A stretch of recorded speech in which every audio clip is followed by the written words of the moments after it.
By age 27, Lamar Jackson has been so dominant in the NFL, half the league still hasn't figured out how to stop him. Literally, he has faced an NFC opponent 22 times, and in those games he's thrown for 34 touchdowns, rushed for 9, and his record is 21-1.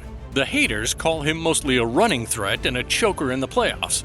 But there are some surprising stats having him among Aaron Rodgers, Peyton Manning, and Drew Brees for career passing dominance. His playoff record is 2-4, but he has been clutch in several big games. So how good is Lamar Jackson actually? Love you, bro.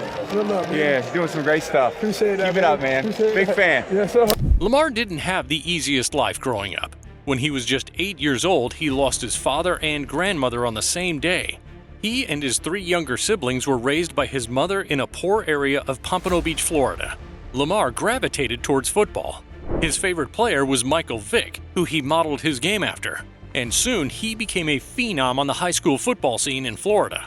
First time I ever really noticed you was that high school highlight where you put the brakes on the guy and he went flying by. And, not that I've ever had that experience in my entire life. I don't even know what that feels like. Lamar headed to Louisville for college ball and received a lot of criticism for his unique style of play.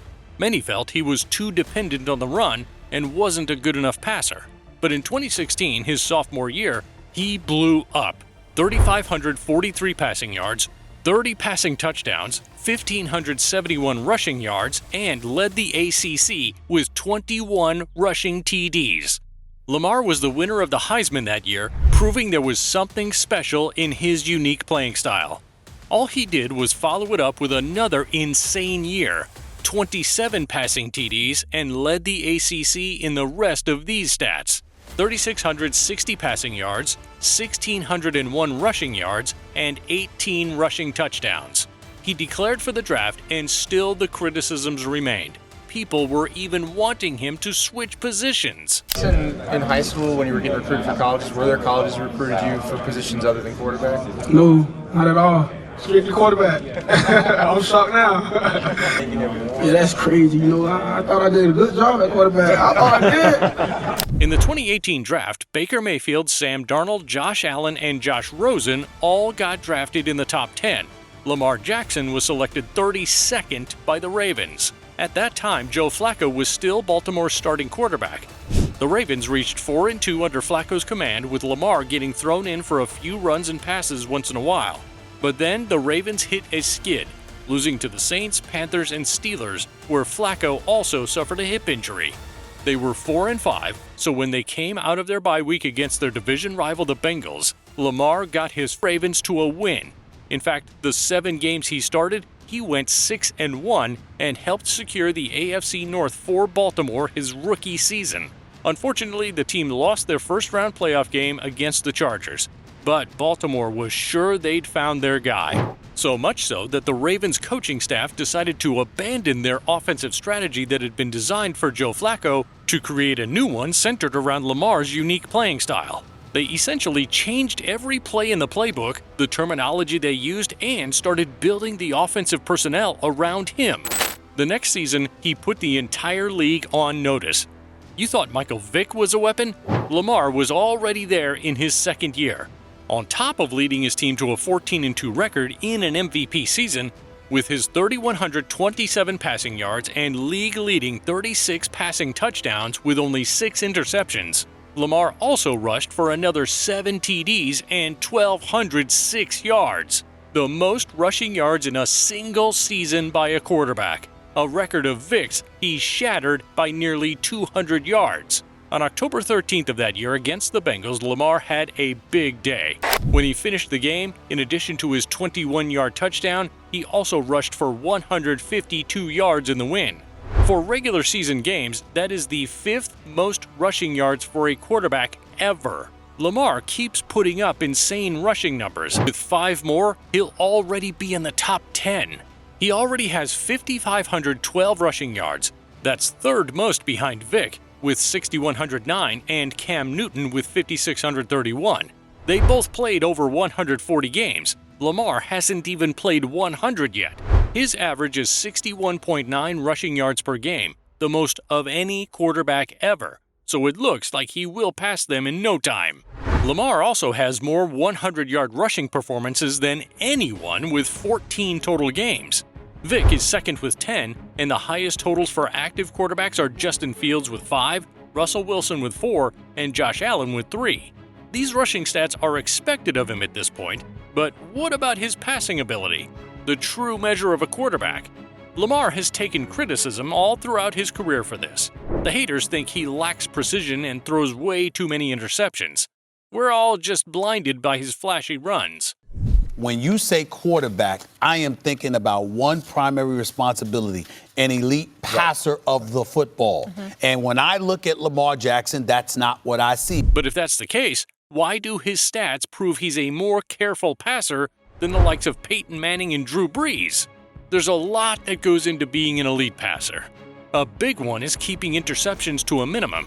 In his first full season in the NFL, Lamar only threw 6 picks. The following year, only 9. Some people pointed to a regression, especially since the next season, 2021, he threw 13 interceptions and only played in 12 games.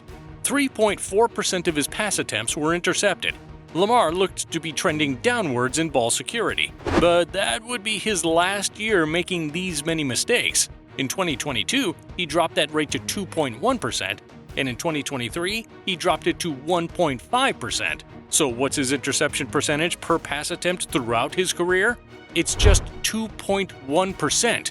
For Peyton Manning, it's 2.7. Drew Brees, 2.3. The numbers don't lie. Lamar has been more careful over the course of his career than 2 QB legends. Now, you may say that's an unfair comparison. Peyton Manning and Drew Brees were not running quarterbacks, so they threw it way more. More opportunities for the ball to be picked off. Fair point. So let's look back to Lamar's 152 rushing yards in a game, 5th most by a quarterback. Number 1 is held by Justin Fields, numbers 2 and 3 are owned by Michael Vick, and number 4 is Jalen Hurts. These are QBs who can clearly run the football. Let's compare them to Lamar in ball security. Reminder, Lamar's career interception percentage per pass attempt is 2.1%. Fields is 3.0%. Vick's is 2.7%. Hurts is 2.3%. He has a lesser chance of throwing an interception than the pocket greats like Manning and Brees, as well as the best running quarterbacks like Michael Vick. He's breaking these records without putting the ball in harm's way. Anybody that criticizes Lamar Jackson is an absolute idiot. But some will point to the critical moments when his mistakes occur. That 2019 MVP season got the Ravens into the playoffs to face the Titans. And to everyone's surprise, they lost. Lamar threw 2 picks in that game. He started hearing more criticism, and it's continued all throughout his career. He crumbles in the playoffs. He just can't handle the pressure. This guy right here, all he did, what are you going to criticize? He had 500 yards in this game. It was his fault they lost? I don't think so. Was it his fault the guy can't catch a ball? It leads to an interception? No, it wasn't. The facts so far tell us that he is the best running quarterback ever, and he's really careful with the ball. But all that means nothing if the guy can't win when it matters most, like in the playoffs. With the game on the line, a quarterback needs to be able to win it through the air. Lamar has proved that when it comes to passing touchdowns, he's been doing it more efficiently than most QB greats, once again excelling over Peyton Manning and Drew Brees. No matter how far down the Ravens are, Lamar can lead them back. But it isn't just Lamar having impressive single games. It's also his insane seasons. Take that 2019 MVP year. On 401 total pass attempts that season, he threw 36 touchdowns. That's 9% of his pass attempts going for touchdowns. Since the merger in 1970, that is tied for the 4th best such season. The best seasonal touchdown percentage per pass attempt is held by Peyton Manning. The second best is Ken Stabler, and third is Aaron Rodgers. And tied for 4th is Lamar Jackson and another Aaron Rodgers season. Over the course of his career, Lamar's touchdown percentage of passes attempted is 5.8%. Going back to quarterbacks who have started since that 1970 merger, that is 4th all time. The only people ahead of him in that category, Russell Wilson, Patrick Mahomes, and again Aaron Rodgers, meaning only Aaron Rodgers and Lamar Jackson grace the top 4 in both categories. As talented as Lamar is athletically, I mean, the guy's one of the fastest guys in the league. But you watch him in college, and he could sling that thing. I mean, he could really sling the ball. With all that, Lamar still gets criticized, primarily for his performances in playoff games. He still has yet to make it to a Super Bowl. Baltimore's 2023 season put them in excellent position, and that AFC Championship against the Chiefs was his best shot so far. And again, the Ravens and Lamar came up short. Perhaps that had more to do with the Ravens' lack of desire to run the ball in that game. The doubters will be there until he wins a Super Bowl. But over the course of his career, Lamar Jackson has been persistent and still improving at age 27. Thanks for watching. If you liked our video, be sure to subscribe and check out our other videos on the screen.